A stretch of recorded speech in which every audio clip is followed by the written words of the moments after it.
रात के 11 बजे पूरा कॉलेज कैंपस खाली था। सिर्फ एक लड़की तेज कदमों से निकल रही थी, नैना। उसके चेहरे पर घबराहट साफ दिख रही थी। तभी पीछे से किसी ने उसका हाथ पकड़ लिया और कहा, कहाँ भाग रही हो? नैना झटके से मुड़ी। एक लड़का जो नैना का पीछा कर रहा था वो था रवि। नैना ने गुस्से में कहा, छोड़ो मेरा हाथ। रवि की आंखों में गुस्सा था। उसने कहा, क्यों उस आदमी के पास जा रही हो जो तुम्हें ब्लैकमेल करता है? नैना के होश उड़ गए। तुम मेरा पीछा कर रहे थे?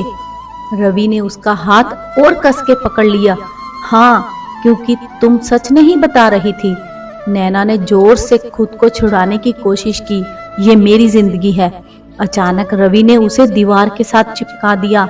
बारिश शुरू हो चुकी थी।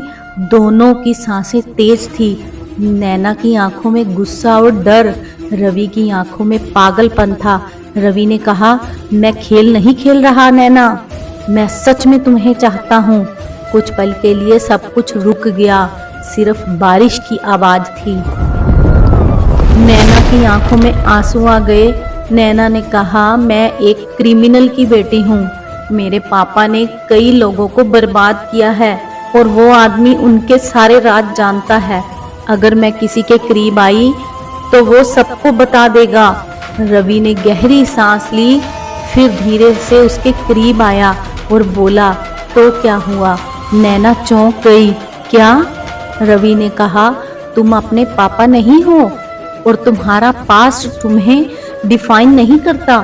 नैना की आंखों में आंसू बहने लगे, लेकिन तभी पीछे से वही आदमी आ गया और बोला, वाह क्या प्यार चल रहा है।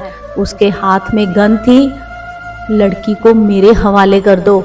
रवि ने नैना को अपने पीछे कर लिया और कहा, पहले मुझे पार करना पड़ेगा।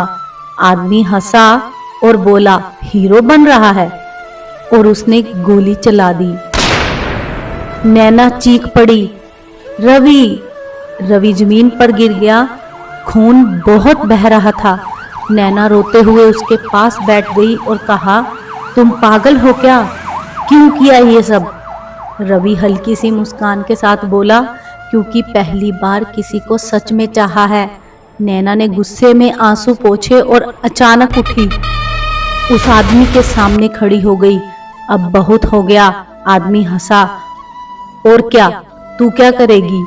नैना ने धीरे से उसकी गन पकड़ ली और एकदम से उसे घुमा दिया और गोली चल गई। आदमी गिर चुका था। पूरा माहौल सन्नाटे में बदल गया। नैना वापस रवि के पास आई। तुम्हें कुछ नहीं होगा, समझे? रवि ने कमजोर आवाज में कहा, अब तो तुम फंस गई। नैना हल्का सा हंसी और रोते हुए कहा, मैं तो पहले से ही फंसी हुई थी।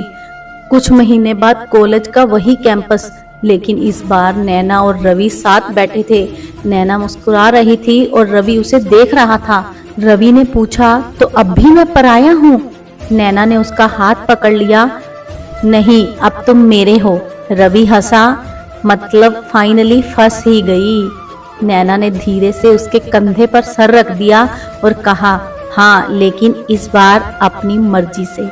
ये स्टोरी अगर आपको पसंद आई हो तो एक लाइक और सब्सक्राइब जरूर कर देना। Thank you.